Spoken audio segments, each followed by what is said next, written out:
Allô, je suis Wolfgang Lupescu. Koa a fait une erreur et le son ne s'est pas bien enregistré. Mais ce n'est pas grave car moi et mes amis roux, on est là pour tout réparer en post-production.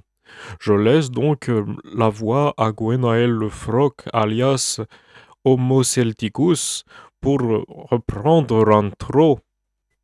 Salut, je suis Gwenaël Le Floch. On est en direct du GEM TSA 86, Nacre-en-Ciel, pour cette émission de janvier 2026. Alors, autour de la table, on a Ibrahima. Salut Ibrahima. Salut, je vais aujourd'hui parler du roi de France, Louis 86. Voilà. C'est très bien, Ibrahima. Merci. On a Jérôme autour de la table. Salut, je suis Jérôme, je suis écrivain et je suis aussi un poète. Voilà, très bien. Nicolas Sperger est aussi autour de la table. Salut. Oui, donc je vais parler deux choses très importantes aujourd'hui sur la table, enfin à côté de la table. Voilà, je suis content d'être là, trop bien, voilà, c'est bien. Très bien, Nicolas. Nous avons aussi Alexis Zofren qui est là. Alexis, un mot à dire? Oui, enfin, j'ai même plusieurs mots à dire autour de la table, mais voilà, mais non, mais d'accord, j'ai compris. Mais c'est pas ma faute, c'est autistique. Ma poupoupidette, tu veux dire un truc? Ah oui, j'adore dire des trucs autour de la table. J'adore être là à la radio, je peux parler de plein de choses très intelligentes. Très bien, Ophélie, toujours là pour nous faire rire. Alors, nous avons aussi un autre invité aujourd'hui, un peu spécial, c'est Vincent. Salut tout le monde. Très bien, merci Vincent. On a aussi Wolfgang Lupescu à la technique. Salut tout le monde. Voilà, c'est cool, merci, voilà. Bah, c'est parti alors, maintenant, voilà, on est là tous ensemble. On va commencer par la chronique d'horoscope, puis ensuite on ira sur la table ovale, c'est sur la même longueur d'onde. Sur la même longueur d'onde.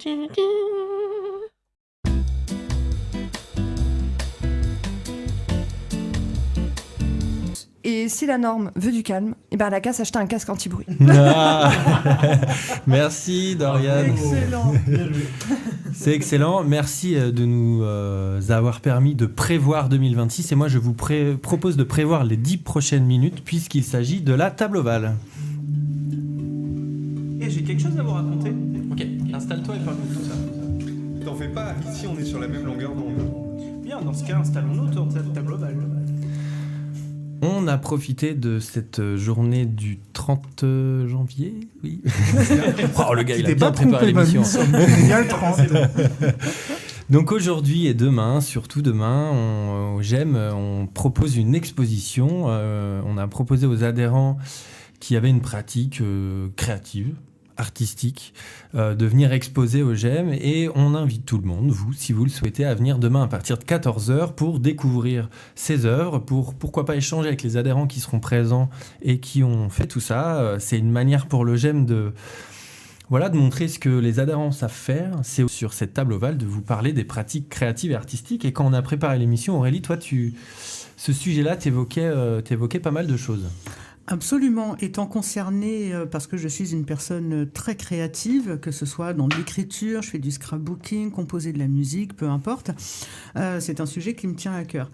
D'une part parce que même pour des personnes non autistes, ça peut être le cas, mais particulièrement chez des personnes autistes, lorsque la discussion verbale classique devient compliquée, exprimer et identifier ses émotions par quelque chose d'artistique est plus facile, plus pratique.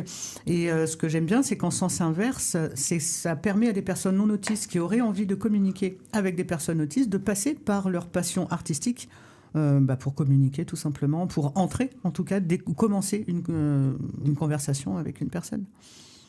En gros. Il y en a que... Est-ce qu'il y a des personnes qui voient des choses en écho à ce que tu dis ? Ça me parle pas mal ce que tu racontes, Aurélie. Je l'ai découvert d'ailleurs assez tardivement. Quand j'étais plus jeune, j'avais vraiment beaucoup de mal à me faire comprendre et à comprendre la société qui m'entoure. Et depuis, je dirais 4-5 ans, c'est vrai que j'explore énormément l'art créatif sur des facettes presque infinies. Tous les jours, je réinvente ma manière de m'exprimer à travers plein de médias. Et c'est vrai qu'au-delà de pouvoir se faire comprendre et de communiquer, soi-même se retrouver également, comprendre, s'analyser, savoir comment aussi se faire du bien, parce que l'art fait avant tout du bien, c'est assez thérapeutique dans l'application que ça peut avoir. Et dans effectivement la manière de transmettre une information, moi je le vois à travers le jeu de société. Je crée personnellement des jeux de société, et le fait de faire passer des messages par ce média-là marche très très bien pour un public très large, que ce soit des petits, des grands, des très grands. Et c'est vrai que généralement, par le biais artistique, les messages sont rarement mal perçus ou mal reçus.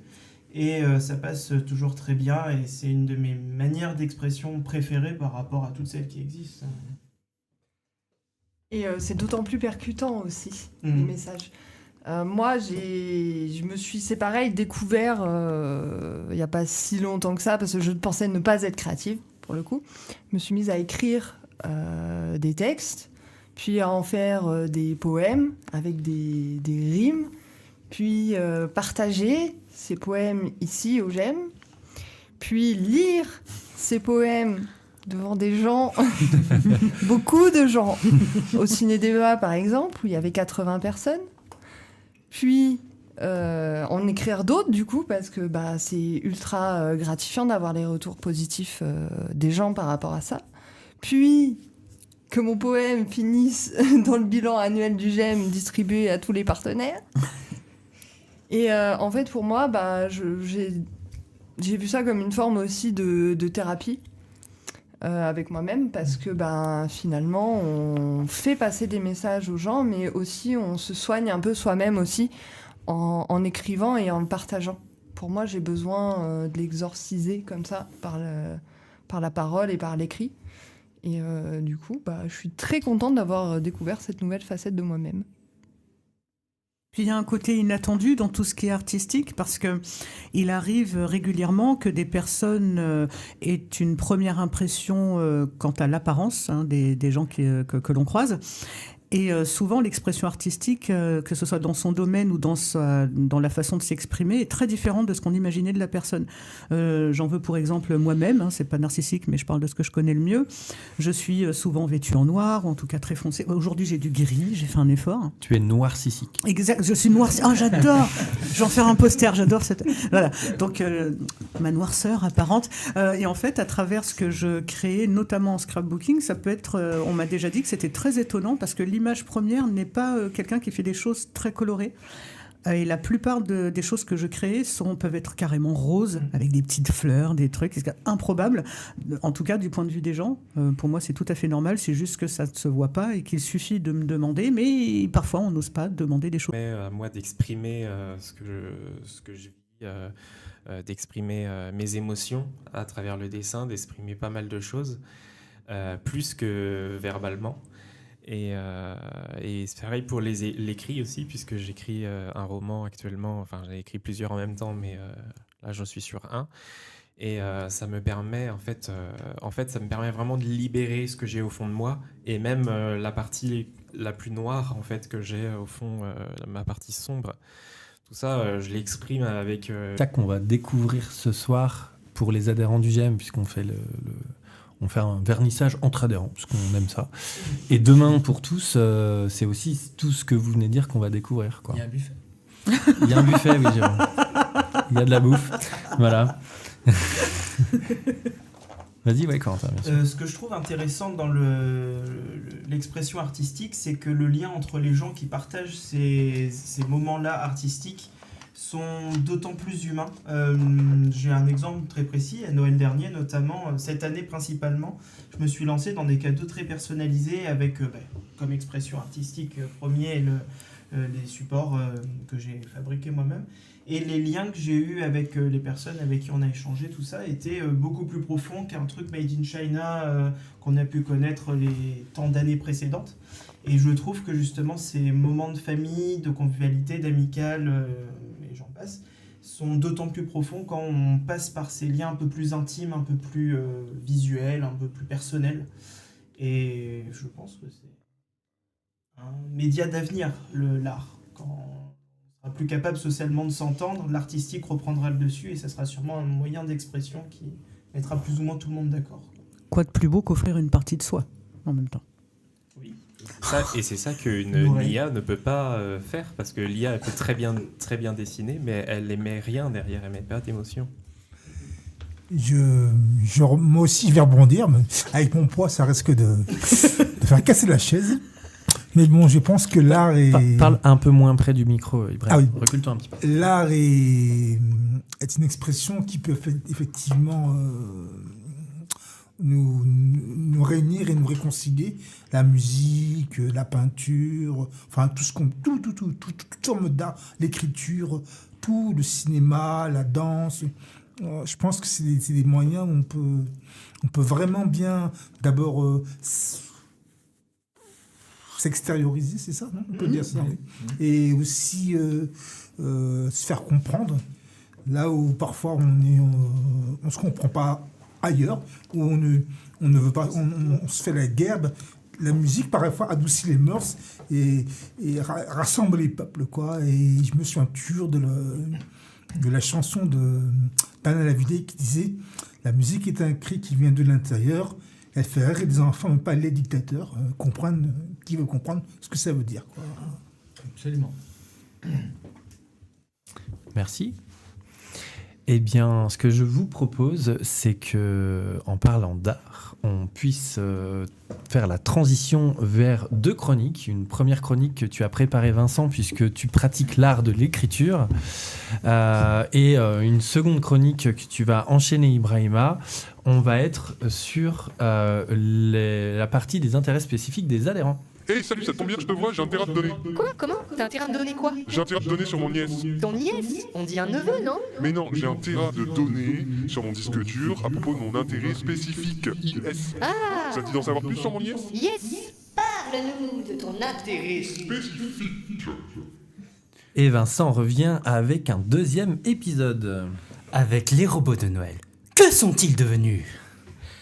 Depuis ce mois de décembre venant de loin, très loin du futur, il s'est passé beaucoup de choses pour nos robots de Noël.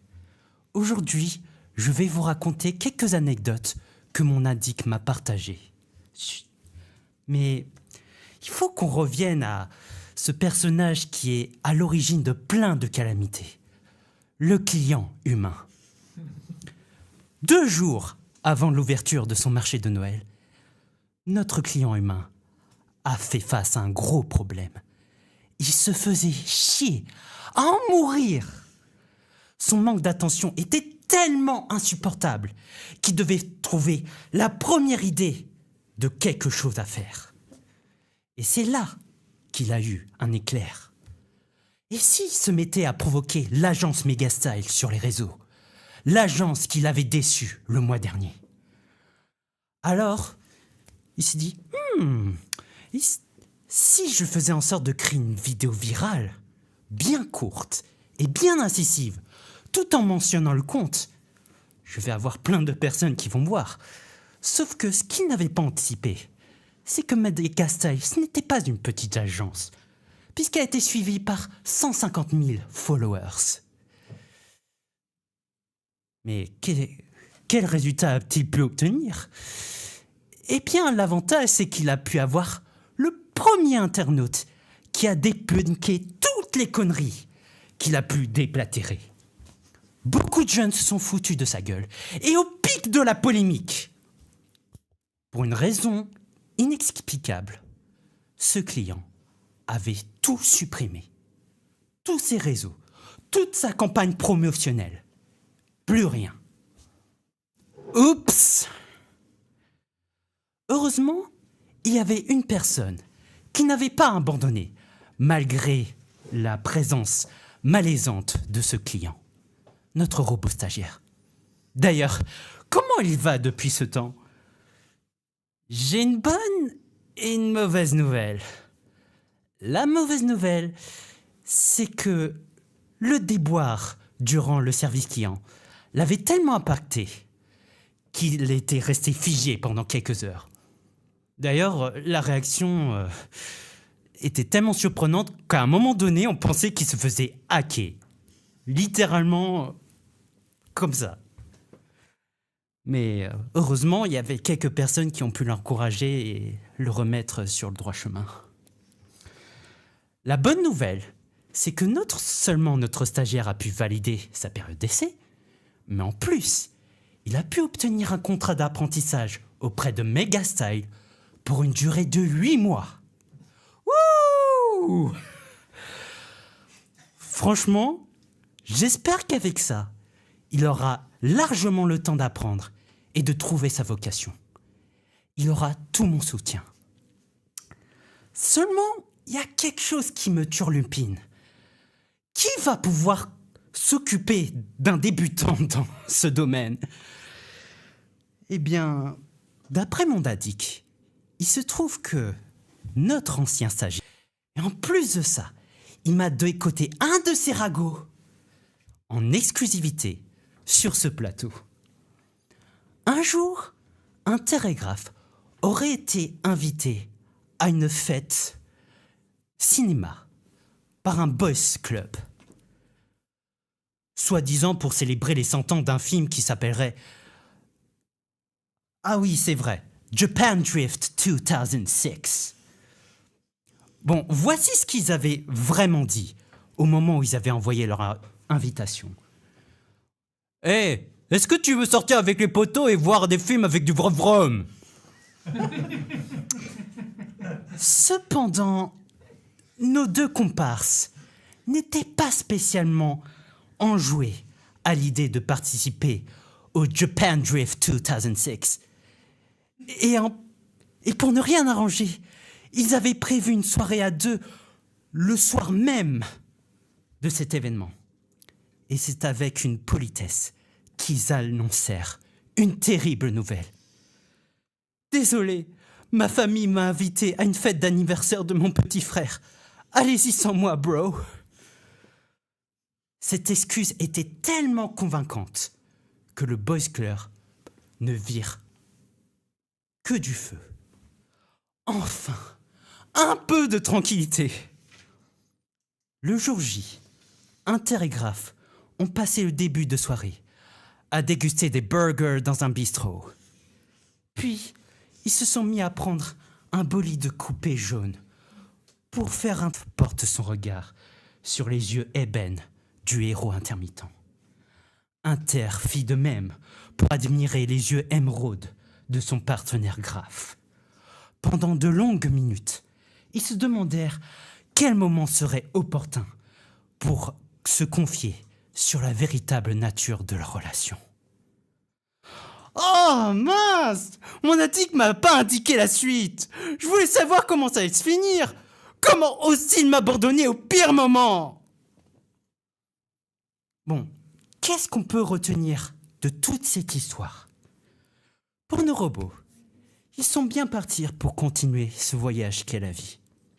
Avec des quêtes bien remplies, des obstacles à résoudre qui n'en finissent plus, et des moments intimes plus intenses que jamais.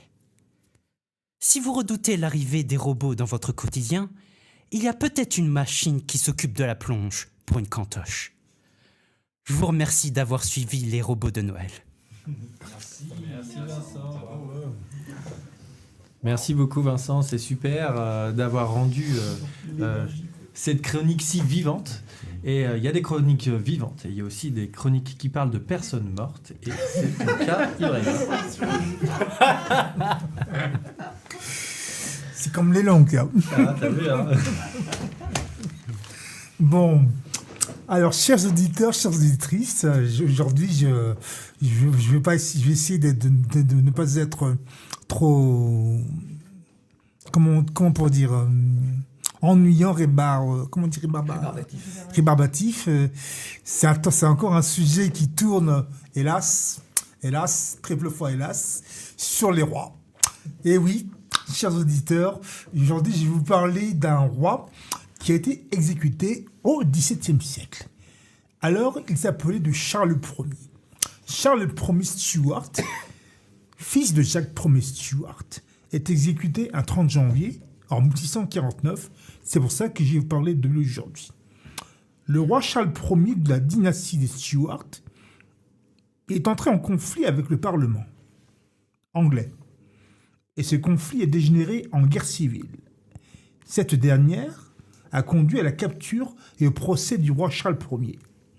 Le mercredi 27 janvier 1649, la Haute Cour de justice parlementaire déclare Charles coupable d'avoir tenté de maintenir en lui-même un pouvoir illimité et tyrannique, de gouverner selon sa volonté et de renverser les droits et libertés du peuple.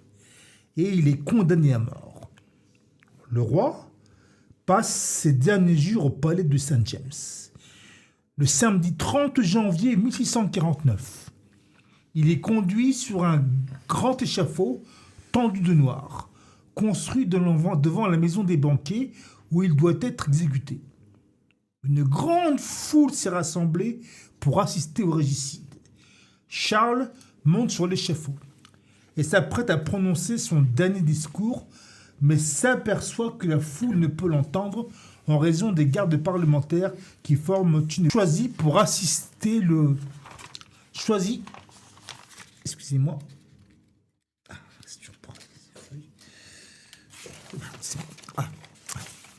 Choisi pour assister le monarque dans ses derniers instants et le charge de prendre note de sa prise de parole. Il déclare son innocence des crimes dont le Parlement l'a accusé. Le roi proclame la phrase célèbre en anglais « Remember » qui signifie « Souviens-toi ». Il rajouta « J'étendrai les mains et alors ?» Il se proclame martyr du peuple et dit attendre au ciel sa couronne incorruptible. Charles le réclame ensuite un bonnet de soie afin que le bourreau ne soit pas troublé par sa chevelure. Pose la tête sur le billot et attend quelques instants avant de donner un signal. Le bourreau décapite le roi d'un seul coup de hache, étend silencieusement sa tête vers la foule. Il la laisse ensuite tomber au milieu de cette même foule. Certains soldats trempent des étoffes dans le sang du monarque et coupent des mèches de ses cheveux. Le corps est placé dans un cercueil tendu de velours noir et exposé quelque temps au palais de Whitehall. Maintenant, je vais vous parler des faits marquants du président des États-Unis d'Amérique du Nord, car nous célébrons aussi l'anniversaire de sa naissance. Je vais vous parler de Franklin Delano Roosevelt.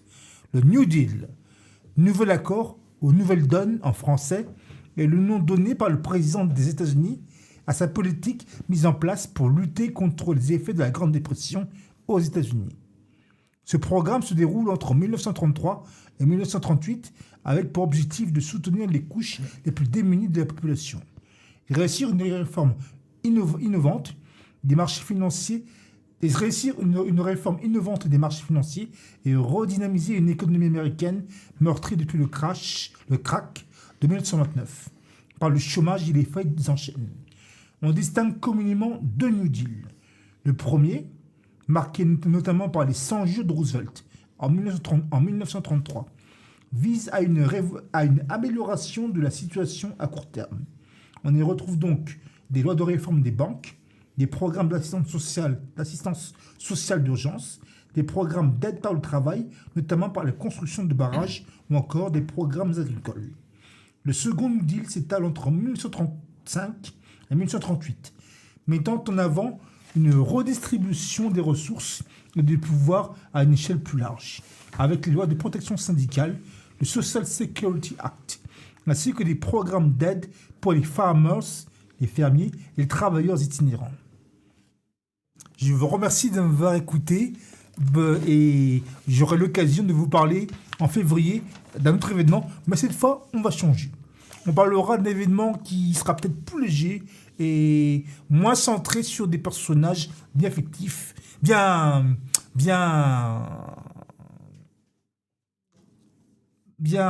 historiques. Merci. Merci beaucoup Ibrahima, ça fait toujours plaisir d'avoir ton regard où tu fais l'effort à chaque émission de te centrer sur la date du jour ou les dates aux alentours de l'émission, et donc ça nous donne à chaque fois un peu de savoir, c'est super. J'ai pas de transition pour aller vers l'épisode de Nororama, car quelle transition pourrait faire honneur à Jérôme, notre écrivain, qui vient introduire le dernier épisode de la saison 1 de Nororama. Oui, je voudrais profiter de la diffusion de ce 12e et dernier épisode de cette première saison neuroramienne pour remercier infiniment le GEM TSA 86 Nac-en-Ciel, c'est long à dire, et toute l'équipe de l'émission sur la même longueur d'onde de m'avoir accordé leur confiance aveugle pour ce projet. Il fallait à l'époque être un peu dingue pour ça, et je sais qu'ils n'ont aujourd'hui pas trop de regrets de l'avoir fait. Dernier épisode de cette première saison, mais nous avons le plaisir de vous annoncer que vous allez retrouver vos héros préférés pour de nouvelles aventures avec la diffusion dès le mois prochain d'une nouvelle saison de 12 épisodes également. Si tout se passe bien, comme prévu. Soyons fous. Non, soyons autistes. Lorsque j'ai commencé l'écriture de Nororama, je ne savais pas du tout, mais alors pas du tout, où j'allais adhérir. C'est donc bel et bien l'engouement de toute l'équipe qui m'a porté pour imaginer les épisodes suivants. J'espère que cela aura été autant un plaisir pour vous, les auditeurs, d'écouter notre petit feuilleton, que pour nous, au GEM, de le mettre sur pied. Un fantastique projet que j'ai eu la chance de partager avec vous, les amis, et qui restera pour moi un impérissable souvenir. Je remercie donc tous ceux qui m'ont accompagné dans ce sacré délire, c'est-à-dire, par ordre d'apparition, Aurélie, Corentin, Dorian, Manu, Romain, Tristan, Amandine, être que dans la prochaine saison, mais qui se reconnaîtra sans doute. Enfin, j'espère pour elle, sinon c'est grave. N'est-ce pas, Prudence ? Vous avez tous été brillants et vous avez joué le jeu avec tellement de gentillesse et de dévouement que je ne vous en serai à jamais reconnaissant. Cela restera donc pour moi avant tout, et quoi qu'il arrive, une très belle aventure humaine qui m'aura permis de tisser d'indéfectibles liens avec vous. On dit parfois, pour définir les gens qu'on n'aime pas trop, qu'ils sont collants. Je pense donc pouvoir dire aujourd'hui des gens qu'on aime, qu'ils sont adhérents. On me dit qu'une bande de neuroraman débarque dans les studios pour choper leur dose de neurorama. Alors je ne vous fais pas languir plus longtemps. Place à l'épisode 12, l'épilogue de cette première saison. Merci à tous.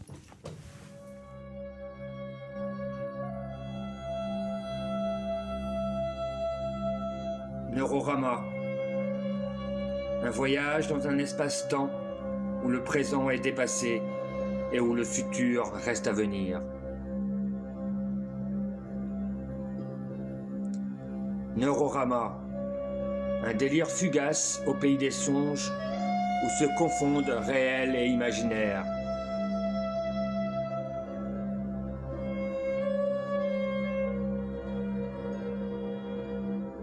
Neurorama. Une plongée intérieure dans les limbes de ta conscience.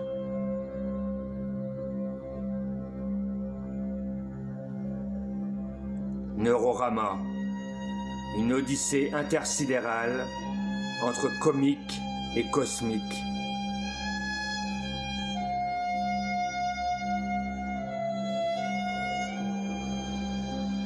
Bienvenue dans l'univers spirituel de Neurorama.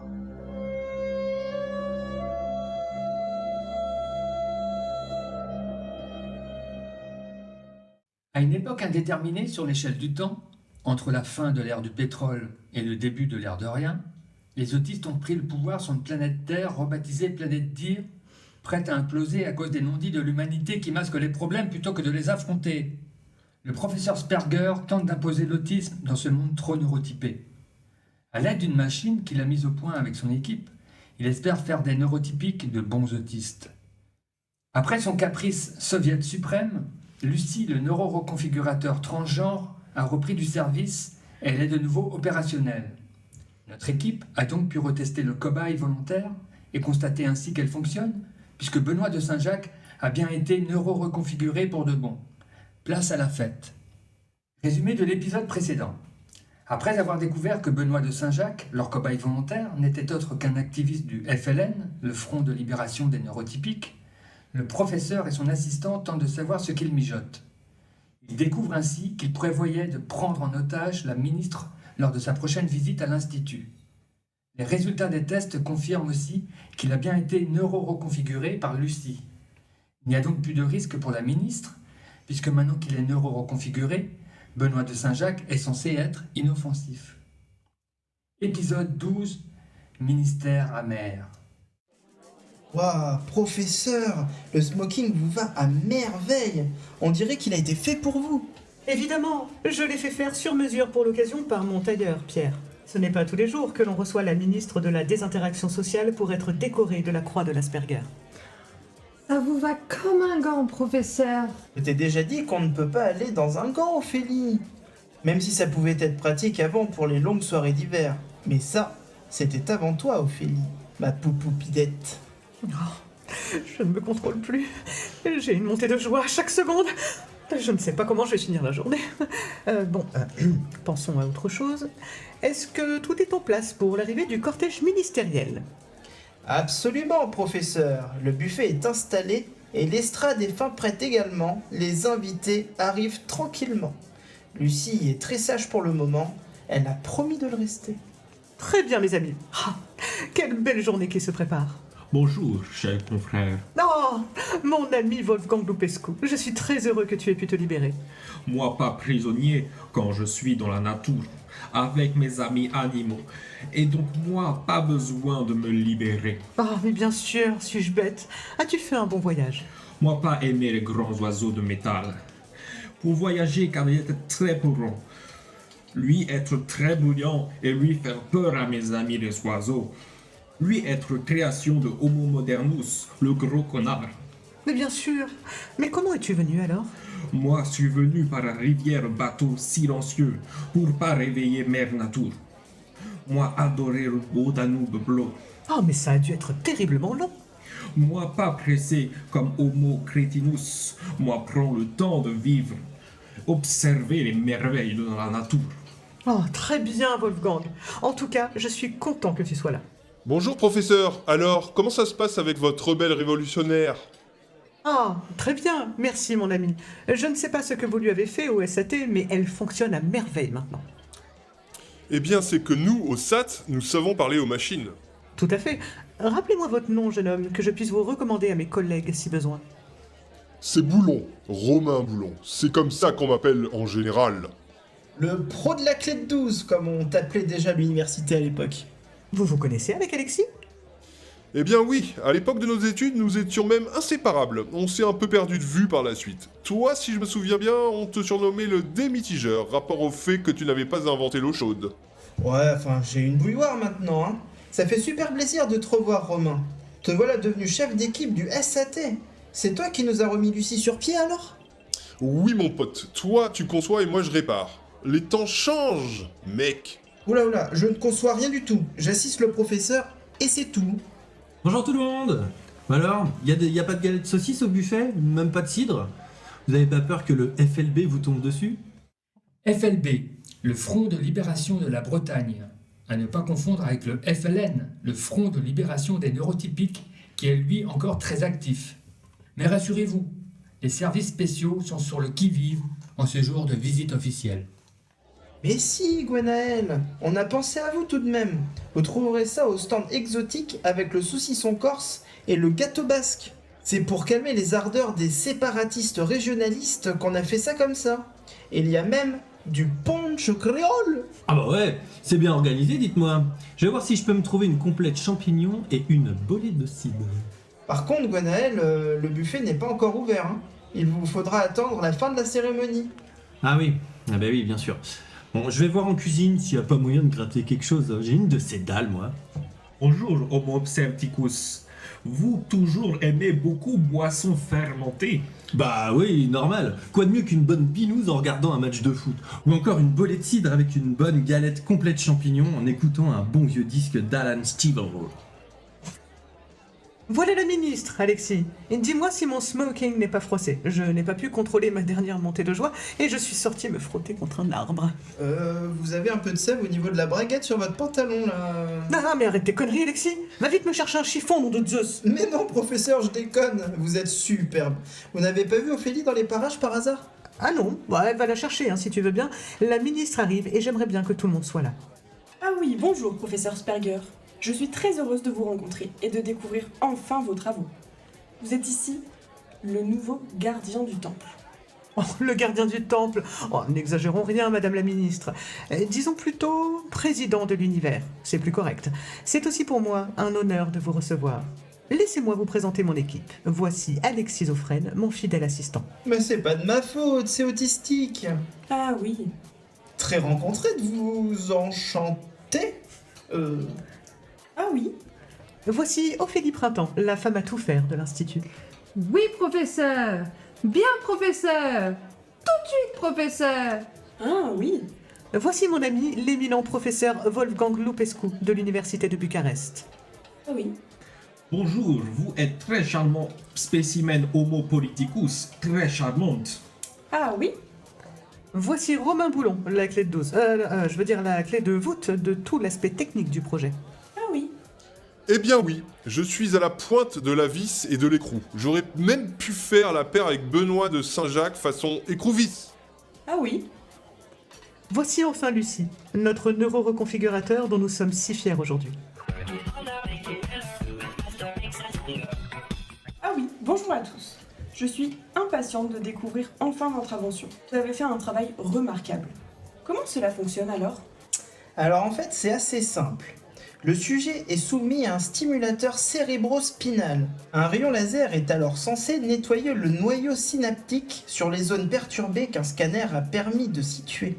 Les zones perturbées sont vraiment très précisément ciblées dans le cortex et l'encéphaloscan. La fabuleuse machine mise au point par le professeur Tristepouer nous permet de vérifier les évolutions. Ensuite, on fait passer des tests au sujet pour réaliser qu'il est vraiment nettoyé de toute cette neurotypie. Ça ne veut toujours strictement rien dire, mais ça en jette encore un max, surtout devant monsieur le maire et notre ministre. Ah oui, effectivement, dit comme ça a l'air simple. C'est tout de même prodigieux. Merci à vous. Après la visite de l'Institut, je vous propose de nous retrouver dans le salon d'honneur pour une petite allocution et ensuite nous pourrons profiter du buffet si vous le voulez bien. Ah oui. Ah oui, une visite de l'Institut. Ah oui, une petite allocution. Ah oui, un buffet. Après une rapide visite, nous retrouvons tout ce beau monde pour une cérémonie officielle. Le professeur est très ému, et je peux vous dire sans trahir un secret qu'heureusement, il n'y a pas d'arbre dans la pièce. Notre cher Alexis, quant à lui, compte très studieusement les boutons de la robe d'Ophélie, qui, elle, est très occupée à compter les chaises qu'il y a dans la pièce. C'est un peu compliqué pour elle, car il y a plein de gens assis dessus. Et oui, quand ils sont stressés, les autistes comptent des trucs, ça les rassure. Romain, en grand professionnel, s'occupe du réglage des micros sur l'estrade, et Gwenaël, alias Benoît, lorgne amoureusement sur le buffet. Les officiels, trop nombreux pour les détailler, défilent alors au micro pour débiter des banalités élogieuses à l'endroit du professeur, un peu comme je suis en train de faire actuellement. Voici enfin monsieur le maire et madame la ministre de la désinteraction sociale qui vont nous faire un petit discours. Mais avant tout, la parole revient tout de même au maître de ces lieux, au maître du temps, au maître du monde, au maître de l'univers, le professeur Nicolas Sperger. C'est un honneur pour moi de vous présenter les résultats de mes travaux. Mais rien n'aurait été possible sans tous mes précieux collaborateurs qui m'accompagnent dans cette noble tâche depuis toutes ces années. Je remercie monsieur le maire de nous faire l'honneur de sa présence. Merci, professeur Sperger. C'est un honneur, aussi pour moi, et pour nos concitoyens d'accueillir dans notre belle ville de Poitiers un chercheur aussi éminent que vous. Comme vous le savez, Poitiers est une ville d'histoire. Et l'histoire retiendra forcément cette journée où la science a fait un pas de géant dans la lutte contre la neurotypie. Vos travaux remarquables permettent aujourd'hui de voir l'autisme comme l'avenir de notre humanité. Nous avons récupéré un monde malade, auquel nous sommes en train de redonner des couleurs et dans lequel tous les individus sont enfin respectés et mieux considérés. Ils retrouvent alors leur dignité de concitoyens, alors qu'avant, ils étaient le plus souvent considérés comme des citoyens cons. Je suis également très honoré d'accueillir Madame Eleanor Wall-West, la ministre de la Désinteraction sociale.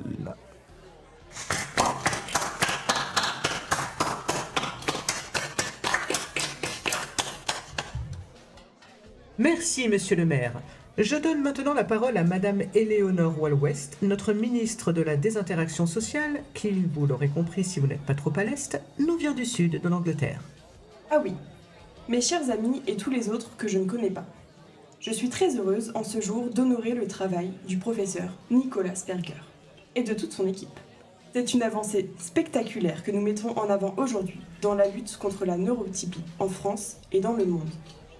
Ces remarquables travaux vont permettre de faire enfin de l'autisme la référence absolue de la planète Dire. Bla bla bla bla bla bla bla bla.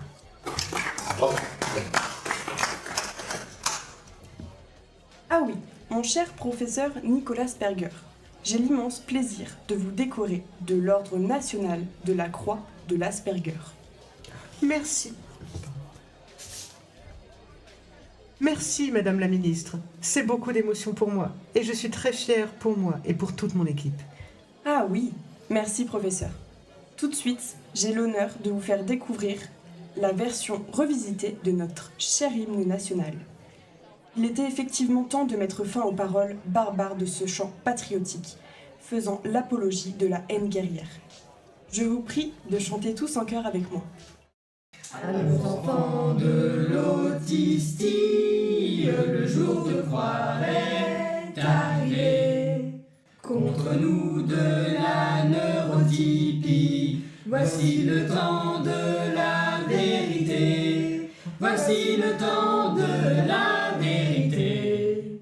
Entendez-vous dans vos oreilles murmurer tous ces mensonges, placés enfin faits à l'amour, sur la dire et dans tout l'univers. Soyons fiers mes amis, la joie est dans nos cœurs. Dansons, dansons, toute la nuit, jusqu'à la fin des temps, fin. Les officiels, les moins officiels et les pas du tout officiels se levèrent comme un seul homme pour applaudir frénétiquement ce moment de patriotisme merveilleux. Vive la patriotiste! Vive la patriotiste! Entendit-on alors s'élever dans la salle en transe. Ça pourrait sonner un peu facho comme ça, mais là, on est plutôt genre main propre, tête haute, plutôt que main haute, tête propre. Une fois que le calme fut revenu, tout le monde se retrouva autour d'un buffet généreusement garni. Blablabla, blablabla, crunch, crunch, crunch, blablabla, crunch, crunch, crunch, slurp, blablabla. Que d'émotion, mes amis! Je crois que je vais aller dormir dans la forêt cette nuit, moi. Ah oui, merci professeur. Je dois vous laisser. Je vais aller inaugurer Truffland, un parc d'attractions qui fait la part belle à la vérité. Ah bon? Mais je croyais que c'était un musée sur les truffes dans les Landes, moi. Ah oui. Passez une belle journée et soyez assurés de ma profonde reconnaissance. Ah, moi je pense que je vais rattraper le temps perdu avec Ophélie, je pense. Oh oui, à la recherche du pain perdu. J'adore Marcel Proust. Marcel Proust, ma poupoupidette. Et c'est la recherche du temps perdu. Mais que tu es drôle, tu es presque aussi drôle que tu es jolie. Oh oui, est-ce que ça veut dire que je suis très jolie? Tu es très jolie, ma poupoupidette. J'adore le pain perdu. Mais toi, tu es vraiment ma Madeleine de Proust. Oh oui, une Madeleine de Proust. C'est tellement bon. Moi, je vais retrouver ma femme et mes enfants. Nous allons en vacances au Pays Basque. J'ai de la famille là-bas qui tient une crêperie bretonne. Ah bon? Bah, c'est étonnant ça. Et toi, mon ami Wolfgang, quel est ton programme ces prochains jours? Moi, passer quelques jours dans la forêt avec toi, à mon ami homo professeur Spergerus. Après, moi, remonter le fleuve pour retrouver mes amis loups. Ah ouh. Et toi, Romain, que vas-tu faire ces prochains jours? Moi, je n'ai pas de vacances. Je retourne au SAT me prendre la tête avec un détecteur de mensonges récalcitrant. Depuis qu'il est au chômage, il tente de s'auto-détruire mais il n'y arrive pas. Je vais finir par lui donner un coup de main, un grand coup de masse dans les circuits, sans déconner! Oh oui, comme dans la chanson de Alain Bachung. Mes circuits sont niqués. Puis il y a un truc qui fait masse. Mais que tu es cultivé, ma poupoupidette. Tu me donnes le vertige de l'amour. Vous savez, professeur, pour la Marseillaise, j'avais une idée de refrain pour vous. Aux arbres citoyens, pour vos montées de joie, frottons, frottons, qu'une pluie de glands nous tombe sur la tête, tralala point point. Tout va pour le mieux dans le monde de Neurorama. Le professeur Nicolas Asperger va certainement adopter un arbre. Alexis Offren va sûrement inventer une 5e saison pour le plus grand bonheur de Mademoiselle Poupoupidou, Ophélie Printemps. Gwenaël Le Floch, alias Benoît de Saint-Jacques, aspire à revisiter la recette de la complète champignon avec du saucisson corse et du piment d'Espelette et à grands coups de bolée de cidre. Lucie, après des vacances bien méritées, en Russie certainement, va faire plein de petits neuroreconfigurateurs qui vont s'éparpiller aux 4 coins de l'hexagone. Mais un hexagone, ça n'a pas 4 coins.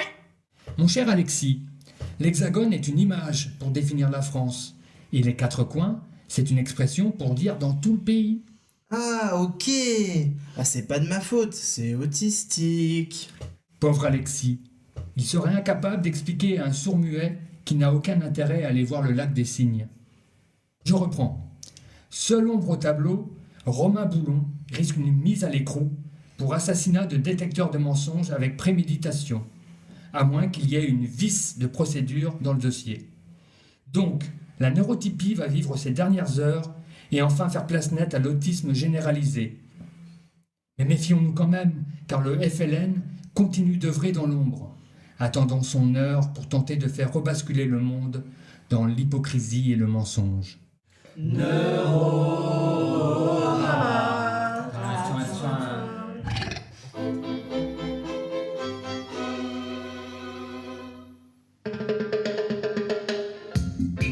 Neurorama, un feuilleton radiophonique démocratique du GMT 186 Nacre-en-Ciel, une association d'alter-autistes,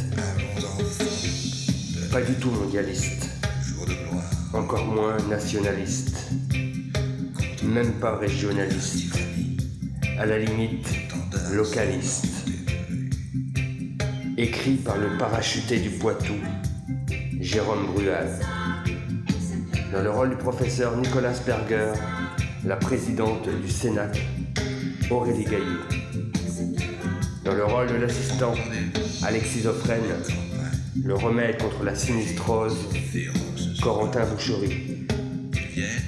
Dans le rôle de l'assistante Ophélie Printemps, la seule personne qui s'en bat les urnes, Doriane de Parois. Le très controversé, donc ça déborde encore, Manuel Vory, dans le rôle du neurotransfiguré Gwenaël Le Floch, alias Benoît de Saint-Jacques. Dans le rôle de Romain Boulon, le technicien du SAT, le service après-test, le seul d'entre nous qui n'en a pas pété un de Boulon, Romain Boulon. Dans le rôle de la ministre de la désinteraction sociale, Éléonore Wall-West, qui nous vient du sud de l'Angleterre, Amandine Brunet. Il s'est prêté au jeu, non sans plaisir, et il a endossé sans problème le costume de Monsieur le maire de Poitiers pour l'occasion. Notre spécialiste de l'historide, un savant mélange entre l'histoire et l'éphéméride, le pas du tout éphémère, Monsieur Ibrahima. Toujours pieds nus, mais jamais à Carpathie, dans le rôle du professeur Wolfgang Lupescu, un compatriote breton, un homo celticus, comme aurait dit lui-même le professeur, Tristan Hamon Delaunay. Dans le rôle du neuroreconfigurateur qui se prend pour Daft Punk, la synthèse de l'IA, l'intelligence autisticielle, Lucie. Narration, par votre expatrié breton, Jérôme Brual. Le gardien du micro qui protège la console ou qui console la protection, Romain Goulon. Pour l'émission Apolitique sur la même longueur d'onde,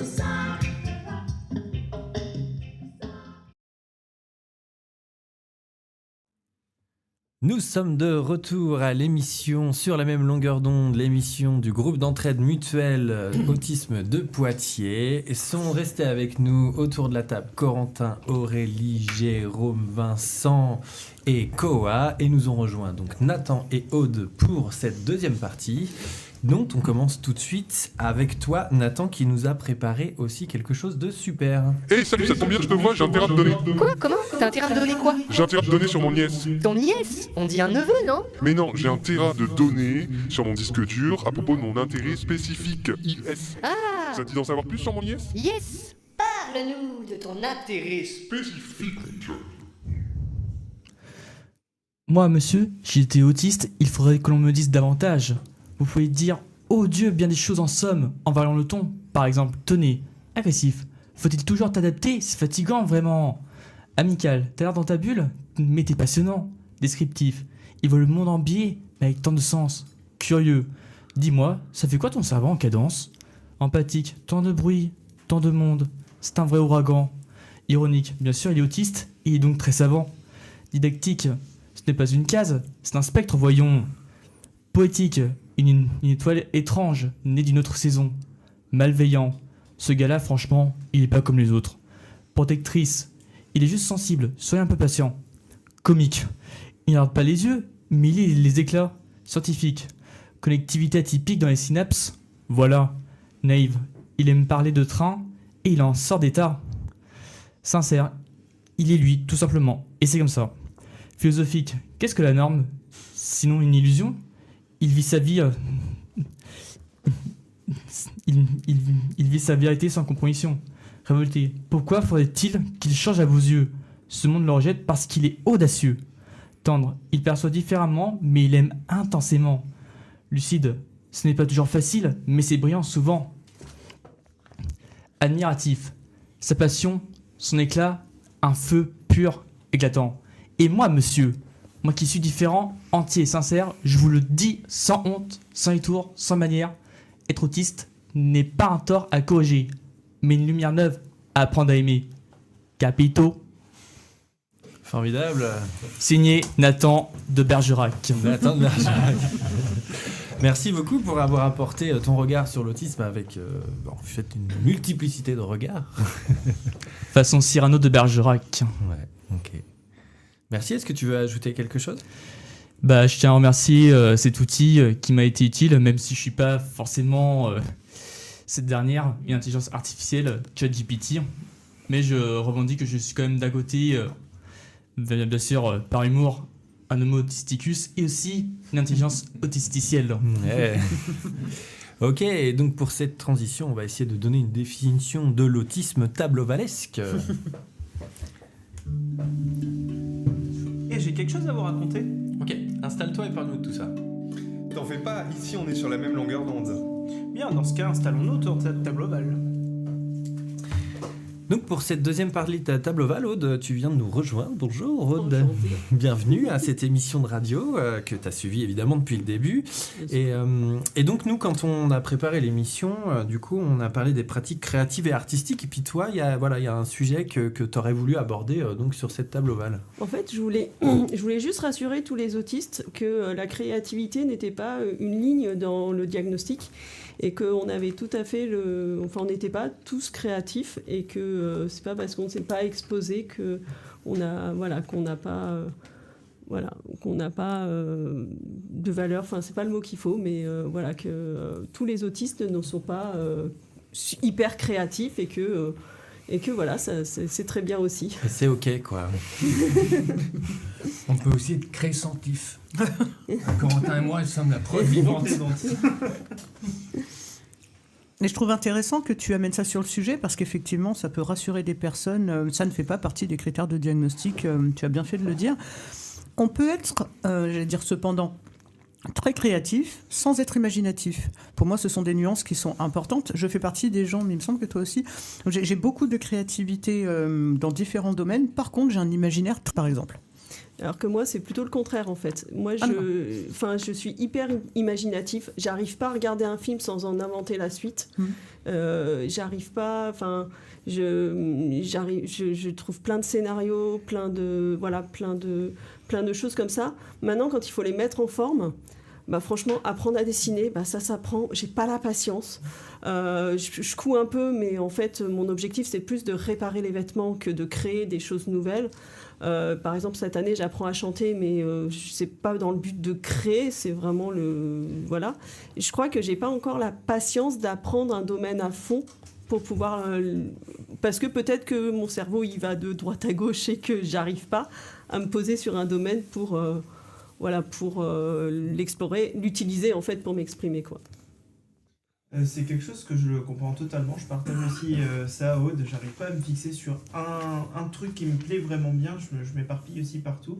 Et c'est ce qui peut nuire justement à cette créativité qui du coup n'a pas suffisamment de temps pour se développer, pour être suffisamment excellent dans un domaine, pour dire je sais faire ça et présenter ça en tant que talent personnel. Ce qui fait qu'on se dit souvent qu'on n'est pas bon ou pas forcément quali, mais finalement c'est un temps d'apprentissage, c'est totalement ça. Et au-delà effectivement du cliché que les personnes TSA sont hyper créatives, elles ont néanmoins, selon moi, une vision du monde qui peut rendre quelque chose d'assez extraordinaire sur le plan artistique, sur le papier par exemple. Le fait d'exprimer une opinion ou une vision différente peut créer quand même quelque chose d'assez assez intéressant quand même. Oui, et cette créativité, elle n'est pas forcément dans le dessin, elle n'est pas forcément dans le... Elle peut être professionnellement, trouver une nouvelle façon de stocker les pièces, une nouvelle façon d'explorer, de gérer certains aspects de notre... mais ce n'est pas forcément artistique, ça peut être très opérationnel, cette créativité-là. Très pratique. Oui, ça peut être, c'est ce que j'allais dire, ça peut être pratico-pratique et servir dans le quotidien, aider d'autres gens à mieux s'organiser, par exemple. Et j'avais une petite question qui est plutôt rhétorique, mais vos opinions m'intéressent quand même. A-t-on réellement le besoin d'être considéré par soi et par les autres comme des experts pour pratiquer un art ? Pas du tout, ça je suis absolument... Voilà, moi je chante, je dessine, après je l'expose pas parce que je pense que je suis un peu ridicule et que je me considère pas assez... compétente pour pouvoir le présenter aux autres. Mais effectivement, ça ne m'empêche pas de dessiner, ça ne m'empêche pas de chanter, ça ne m'empêche pas de coudre, ça ne m'empêche pas de faire du scrapbooking avec toi, on a déjà fait. Mais la créativité et le fait de créer, pour moi, ce n'est pas dans l'art, en fait. C'est mon personnel à moi. Je crée beaucoup, mais pas dans l'art, en fait. C'est une question assez intéressante que tu poses là, Aurélie. Oui. Je pense qu'il y a une question sous-jacente aussi pour l'exposition et le partage, c'est le canalisme qui peut, comme tu le disais, Aude, être quelque chose qui pouvait être compliqué dans l'expression artistique. C'est que quand on s'éparpille un peu partout, c'est difficile de proposer à quelqu'un de partager quelque chose de défini et de clairement identifiable. Donc souvent... soit on garde pour nous tout un tas de trucs, il faut voir aussi l'envers du décor, les ateliers qu'il peut y avoir chez nous, où on stocke, où on crée des choses qui est peut-être une œuvre d'art en soi, si on va par là, mais qui effectivement ne permet pas une accessibilité peut-être immédiate dans ce que l'on peut créer. Je suis pas sûr d'avoir tout suivi. Je crois que je suis resté bloqué à canalisme, mais c'était le fait de canaliser. Le fait de se canaliser et de produire quelque chose de définissable. Par exemple, je fais un dessin, ce dessin représente ça et je le partage. Ouais. Et puis moi, surtout le dessin, j'en commence beaucoup, mais j'en finis peu en fait. C'est ça. J'écris beaucoup, je finis très peu d'histoires. Donc forcément, ben voilà. C'est pas... Voilà. Pour le coup, je suis un extraterrestre. J'ai du mal à ne pas finir quelque chose. Alors, c'est pas forcément dans l'aboutissement tel qu'on peut le penser, mais par exemple, sur le plan musical, il m'arrive de pas mal créer de petits morceaux que je ne partage pas, parce que c'est juste des délires personnels qui sont pas... ni écoutables, ni fun à partager, mais qui sont simplement sur le moment, j'ai trouvé ça intéressant de faire, j'ai un petit grain de folie et je me dis je vais aller jusqu'au bout de ça, mais c'est pas des choses qui sont on va dire ordinaires ni vraiment représentatives de quelque chose, quoi. C'est surtout dans ça. C'est pas parce que tu le partages pas que tu l'as pas terminé. Mais c'est des choses qui sont vouées à ne pas être terminées, puis c'est des choses personnelles, c'est des petits bouts, c'est comme ça. Ouais, mais je comprends pas, puisque tu divises en plusieurs petites pièces, chaque petite pièce est terminée. Ah, oui, mais je suis pas sûr que ça soit suffisant pour être une œuvre complète, justement. Pour moi, c'est une question de point de vue. Hein. Oui, tu peux passer du temps, par exemple, sur un dessin, tu vois, faire le croquis, machin, commencer quelque chose, t'en as marre parce que ça fait 2 heures que tu y es, tu dis ah bah je finirai, bah il est pas fini en fait, mais en fait quand tu te remets dessus, t'as plus l'envie de... Oh, ça m'arrive pas ça. Ouais, mais moi ça m'arrive, moi c'est tout le temps, ouais. L'art de la dispersion, en fait. Exactement. Ouais. Après, j'ai pas de TDAH, donc peut-être que ça... Et puis le fait aussi d'être sur plusieurs projets, on commence un projet, on en a un deuxième, un troisième, on est trop fatigué pour continuer les premiers, et à un moment donné ça pourrit dans un placard parce qu'on n'a plus ce feeling du début. Oui, puis il y a peut-être aussi le fait d'avoir une activité créative pour soi. Et tant pis, c'est pas fini, parce qu'en fait, l'objet, c'est du loisir, passer un bon moment. On fait pas forcément des activités créatives pour l'exposer à la face du monde. Et c'est OK, quoi. Voilà. C'est une démarche aussi de venir en expo, de mettre des choses. On peut le permettre, parce que des gens n'oseraient pas. Et le fait d'inciter, des fois, ça joue vachement dans l'estime de soi. Mais ne pas le faire, c'est aussi OK, parce qu'on passe un bon moment, et puis ça suffit des fois comme manière de faire, quoi. La dynamique aussi de créer quelque chose qui est voué à être partagé peut bloquer. Le fait de se mettre la pression sur une qualité, quelque chose comme ça, peut faire qu'on a un beau projet en tête, mais on se dévalorise, ou on se dit ça va pas être perçu tel qu'on voulait le créer à la base, et ça peut être bloquant. Alors que le faire sans aucun attendu, ça permet de créer des choses assez abouti et loufoque pour le coup. Et qui du coup pourrait potentiellement être exposé. C'est ça. Ah, mais... Dans l'idée de se faire du bien sur un instant présent, et puis ça va pas chercher plus loin, c'est... Voilà. Alors ça, c'est exactement ma façon de fonctionner, c'est que j'ai une idée, si j'ai le temps et la possibilité, je le fais. Il y a quelque chose que je vous propose de vivre dans l'instant présent. C'est ma transition que j'aborde. Je vois Jérôme qui prépare ses lunettes. Donc, pour clôturer cette émission, je vous propose donc d'écouter Jérôme qui nous a encore préparé une chronique aujourd'hui. Alors aujourd'hui, en cette période hivernale, je voudrais avoir une grosse pensée pour les gens qui sont à la rue. Tous ces gens victimes de cette soi-disant crise. Cette pseudo-crise économique dont on nous rabat les oreilles depuis plusieurs décennies déjà, et qui fait que les riches sont de plus en plus riches, et que les pauvres sont donc de plus en plus condamnés à crever la gueule ouverte.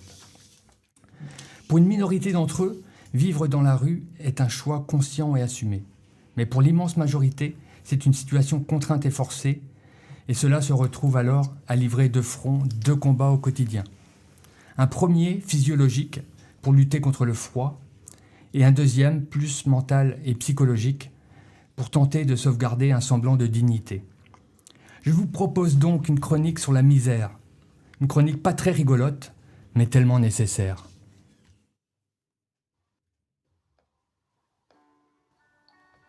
Bonjour.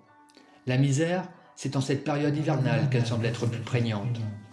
C'est là qu'on peut vraiment la conscientiser réellement. Elle s'installe au coin de nos rues, dans nos villes tellement déshumanisées, sous les ponts, à l'abri du vent glacial et des regards emplis, soit du mépris, soit de la pitié, soit même de l'indifférence des hommes pour leurs propres frères, ce qui est encore pire que tout. Mais la misère est vicieuse et tenace, et elle a tendance à gagner du terrain, à grignoter aux 4 coins de notre univers social, pourtant si bien organisé, si propre sur lui. Avant, la misère s'affichait dans la crasse et la puanteur qu'elle savait entretenir au détriment de pauvres gens, privés de ce qui devrait être le socle de la dignité humaine, l'hygiène de base. Non pas parce qu'ils étaient plus crados que la moyenne de nos concitoyens, mais tout simplement parce que leur situation ne leur permettait pas d'avoir accès aux moyens d'assurer une toilette de base. Aujourd'hui, la misère est partout. La misère sociale, qui s'installe durablement dans le gouffre que nos sociétés inhumaines créent sans le moindre scrupule, et qui fait qu'à notre époque, le fait d'avoir un travail ne garantit pas la possibilité d'avoir un logement. Et le fait d'avoir un logement ne garantit pas pour autant la possibilité de pouvoir se chauffer correctement. Ceux qui possèdent un véhicule en font un logement de fortune, et ceux qui n'en ont pas doivent se contenter des halls de gare ou des bidonvilles improvisés qui s'installent de plus en plus à la périphérie de nos cités. La misère affective et toute la violence qui la caractérise, tant la solitude des uns et l'égoïsme des autres, s'affichent désormais dans notre ordinaire à un point où l'ignominie de la manipulation sociale fait que les moins miséreux de tous fustigent les autres en les considérant comme des feignants profitant du système, au lieu de concentrer leur juste colère sur les responsables politiques qui sont les véritables coupables de cette lamentable situation. La misère intellectuelle, tant nos gouvernants font tout ce qui est en leur pouvoir pour tirer l'éducation vers le bas, afin de limiter, voire même d'éliminer toute résistance à l'ordre établi, et ainsi imposer durablement la pensée unique. Aujourd'hui, si tu oses afficher humainement ton indignation et critiquer à juste titre ce système injuste et inégalitaire, tu es rapidement mis au banc et considéré comme un complotiste paranoïaque, un ennemi de la nation comme au bon vieux temps des dictatures d'antan. Parce que les dictatures sont aujourd'hui bien plus présentes que jamais. Elles ont juste pris une autre forme, endossé un nouveau costume, celui du banquier ou de l'homme d'affaires. Ceux-là même qui financent les campagnes politiques de nos dirigeants et qui les installent aux plus hautes fonctions de l'État. N'oublions pas, au passage, de leur demander un retour d'ascenseur. Les dictatures ne s'appuient plus vraiment sur une certaine forme d'idéologie, mais sur une implacable domination de l'argent roi. Ce texte m'a été inspiré un bon matin dans la rugosité de l'hiver lorsque j'étais en Haute-Loire. Il s'intitule « Dans la rue » en l'an de grâce 2024. Dans la rue. L'hiver brûle mon corps et mon âme se consume. Le froid par tous les pores pénètre mon être posthume. La misère dans nos villes fige notre humanité. L'égoïsme se décline à tous les temps de la pitié. On m'avait dit que vivre était un droit, mais je n'ai pas encore trouvé l'endroit. On m'avait dit qu'ici, c'était une terre d'asile, mais dans un monde d'aliénés, il n'y a pas d'asile possible. Le vent glacial me saisit et me contracte, me privant de cette volonté farouche de lutter. Entre mon esprit et mon corps, il n'y a plus de pacte. Le blizzard me plonge dans un alcool d'anesthésié. On m'avait dit que vivre était un droit, mais je n'ai pas encore trouvé l'endroit. On m'avait dit qu'ici, c'était une terre d'asile, mais dans un monde aliéné, il n'y a pas d'asile possible. Alors de ma bouche s'exhale un air blafard, duquel s'envolent lâchement mes derniers espoirs.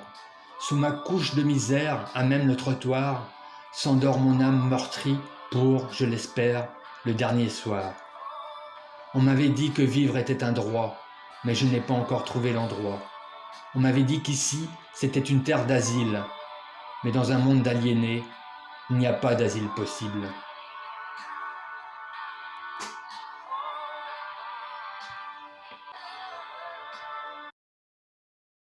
Sommes là. Merci Jérôme. Non mais ça va, c'était sympa. Ce qui est beau, c'est que ça montre que là, collectivement, on peut produire plein de choses hyper variées et différentes. Et enfin, l'émission, elle était belle et ça vient clôturer un peu ça, parce que c'est donc la fin de l'émission. On a eu plein de choses. Donc si vous avez un dernier mot à passer à tout le monde, c'est le moment.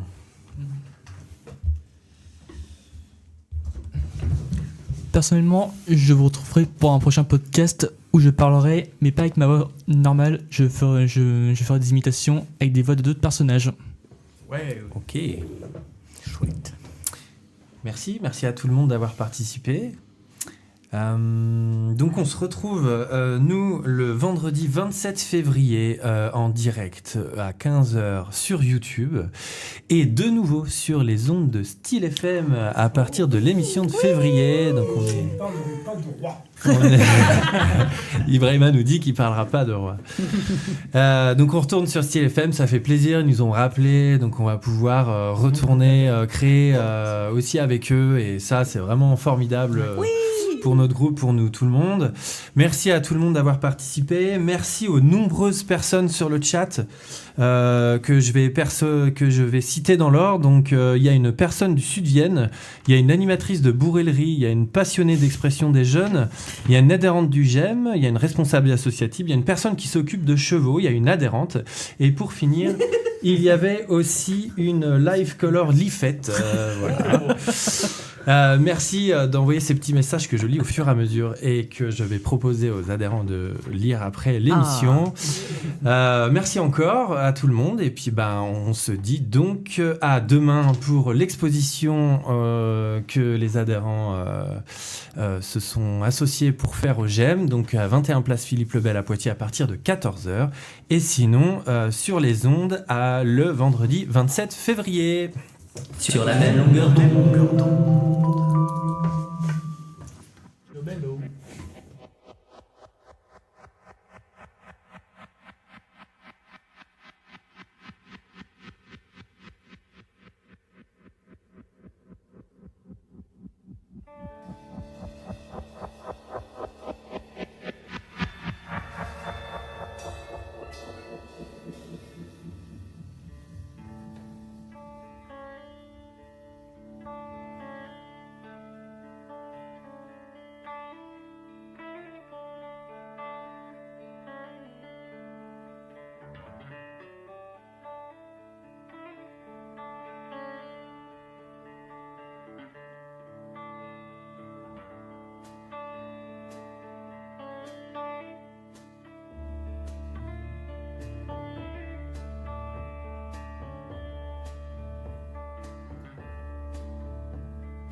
This is the end, beautiful friend.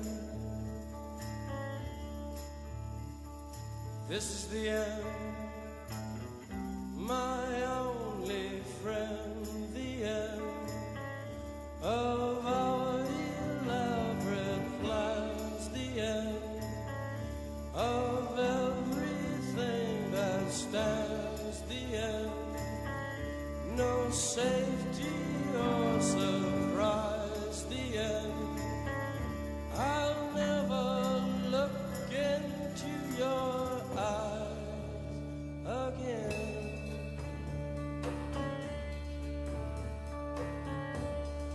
Can you picture what will be so limitless and free? Desperate of some stranger's hand in a desperate land.